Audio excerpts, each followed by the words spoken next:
നല്ല രീതിയിൽ ആരൊക്കെ വന്ന് സോഫ്റ്റായ കലത്തപ്പം നിങ്ങൾ കഴിച്ചിട്ടുണ്ടോ? കണ്ണൂർ ബേക്കറിലൊക്കെ കിട്ടുന്ന അതേ ടേസ്റ്റിലാണ് നമ്മൾ ഇന്നത്തെ കലത്തപ്പം തയ്യാറാക്കിയിരിക്കുന്നത്. ഇത് ഭയങ്കര സോഫ്റ്റാണ്, നല്ല ടേസ്റ്റുമാണ് കേട്ടോ. അപ്പോൾ നമുക്കിത് എങ്ങനെ ഉണ്ടാക്കാന്നുള്ളത് കാണാം. I'm Shabana, welcome back to my YouTube channel. അപ്പോൾ ആദ്യം ഇതിനായിട്ട് 250 ml കപ്പിൽ 1 കപ്പ് പച്ചരിയാണ് എടുത്തിട്ടുള്ളത്. ഇത് തലേ ദിവസം കുതിർക്കാനായിട്ട് വെച്ചതാണ് കേട്ടോ. ഒരു 3-4 മണിക്കൂർ എന്തായാലും കുതിർക്കാൻ വെക്കണേ.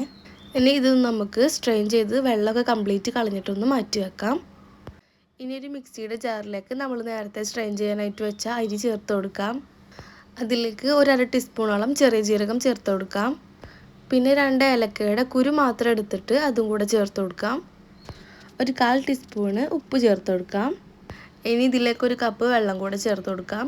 1 കപ്പ് അരിക്ക് 1 കപ്പ് വെള്ളം എന്നുള്ള അളവാണ്, വെള്ളം കൂടി പോകരുത്. ഇനി ഇതൊന്ന് അരച്ചെടുത്തിട്ട് വരാം. ഈ രീതിയിൽ 1-2 മിനിറ്റ് ഒന്ന് കറക്കിയെടുത്ത ശേഷം ഇനി ചേർക്കാൻ പോകുന്നത് ചോറാണ്. ഒരു 2 ടേബിൾ സ്പൂണോളം ചോറ് ചേർത്ത് കൊടുക്കാം. ഏത് അരിയുടെ ചോറായാലും കുഴപ്പമില്ല കേട്ടോ. ഇനി ഇത് ഒന്നുകൂടെ ഒന്ന് അടിച്ചെടുത്തിട്ട് വരാം. ഇനി ഈ ഒരു സമയം നല്ല പേസ്റ്റായിട്ട് തന്നെ അരക്കണം, തരികളൊന്നും ഉണ്ടാവണ്ട. അടിച്ചെടുത്ത മാവ് നമുക്ക് വേറൊരു പാത്രത്തിലേക്ക് മാറ്റി കൊടുക്കാം. ഇനി ശർക്കര ഉരുക്കിയെടുക്കണം. ഞാൻ ഇതിലേക്ക് 3 അച്ച് ശർക്കരയാണ് എടുത്തിട്ടുള്ളത്. ഈ ഒരു അളവ് ഇതിലേക്ക് കറക്റ്റ് മധുരമാണ് കേട്ടോ. 1/2 കപ്പ് വെള്ളം കൂടെ ഒഴിച്ചിട്ട് നമുക്ക് നന്നായിട്ടൊന്ന് മെൽറ്റ് ചെയ്തെടുക്കാം. ഇപ്പോൾ ഇവിടെ കട്ടകളൊന്നും ഇല്ലാതെ ശർക്കരയൊക്കെ നന്നായിട്ട് അലിഞ്ഞു വന്നിട്ടുണ്ട്. ഇത് ചൂടോടെ തന്നെ നമുക്ക് അരിച്ച് ചേർത്ത് കൊടുക്കാം മാവിലേക്ക്. ശർക്കര ഒഴിച്ചു കൊടുത്ത പാടനെ പെട്ടെന്ന് തന്നെ ഇളക്കി കൊടുക്കണം കേട്ടോ. ഇല്ലെങ്കിൽ നമ്മൾ മാവ് അവിടെ ഇവിടെ കയറ്റി ഈ ചൂടിൻ്റെ കാരണം പെട്ടെന്ന് വെന്ത് പോവും. അതവിടെ ഒന്ന് മാറ്റി വെക്കാം. ഞാനിപ്പോൾ ഇനി ഉണ്ടാക്കുന്നത് ഒരു കുക്കറിലാണ്. അടി കട്ടിയുള്ള ഏതൊരു പാത്രത്തിൽ വേണമെങ്കിലും ഇത് ഉണ്ടാക്കാം. കുക്കറൊന്ന് ചൂടായ ശേഷം 2 ടീസ്പൂൺ വെളിച്ചെണ്ണ ചേർത്ത് കൊടുത്തിട്ടുണ്ട്. നെയ്യ് വേണമെങ്കിൽ ഉപയോഗിക്കാം കേട്ടോ. അതിലേക്ക് കുറച്ച് തേങ്ങാക്കൊത്ത് ചേർത്ത് കൊടുത്തിട്ടുണ്ട്. ഇതിനൊന്നും അങ്ങനെ പ്രത്യേകിച്ച് മെഷർമെൻ്റ് ഇല്ല, നിങ്ങൾക്ക് എത്രയാണോ ഇഷ്ടം അത്ര വേണമെങ്കിലും എടുക്കാം കേട്ടോ. ഇനി അതിലേക്ക് ഒരു സവാളയുടെ പകുതി ചെറുതായിട്ട് കട്ട് ചെയ്ത് ചേർത്ത് കൊടുത്തിട്ടുണ്ട്. നിങ്ങളിൽ ചെറിയ ഉള്ളി ഉണ്ടെങ്കിൽ അതായിരിക്കും കേട്ടോ നല്ലത്. ഞാനിപ്പോൾ ഇല്ലാത്തതുകൊണ്ടാണ് സവാള എടുത്തത്. ഇതൊന്ന് ഗോൾഡ് കളർ ആവുന്നത് വരെ വഴറ്റിയെടുക്കണം. ഞാനിപ്പോൾ ഇതിലേക്ക് ഒരു 1/4 ടീസ്പൂണോളം കറുത്ത എള്ള് ചേർത്ത് കൊടുത്തിട്ടുണ്ട്. ഓപ്ഷനിലാണ് കേട്ടോ, നിങ്ങളുടെ കയ്യിലുണ്ടെങ്കിൽ മാത്രം ചേർത്ത് കൊടുക്കുക. ഞാനിതിൽ നിന്നിപ്പോൾ കുറച്ച് മാറ്റി വെക്കുന്നുണ്ട്. അത് ലാസ്റ്റ് നമുക്ക് മുകളിൽ ഇങ്ങനെ ഡെക്കറേറ്റ് ചെയ്ത് കൊടുക്കാനാണ്. ഇനി നമ്മൾ മാറ്റി വെച്ച ആ ബാറ്ററിലേക്ക് 1/4 ടീസ്പൂണ് സോഡാപ്പൊടി ചേർത്ത് കൊടുക്കുന്നുണ്ട്. അതായത് ബേക്കിംഗ് സോഡ തന്നെ എടുക്കാൻ നോക്കുക കേട്ടോ. അതൊരു വിസ്കോ ഫോർക്കോ വെച്ചിട്ട് നന്നായി ഒന്ന് മിക്സ് ചെയ്തെടുക്കണം. ഇനി ബാറ്റർ കുക്കറിലേക്ക് ഒഴിച്ചു കൊടുക്കാം.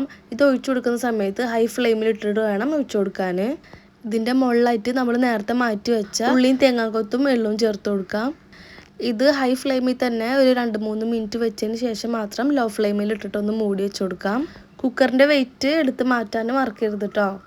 നമ്മളിപ്പോൾ ഇത് വേവിക്കാൻ വെച്ചിട്ട് ഒരു 25 മിനിറ്റ് ആയിട്ടുണ്ട്.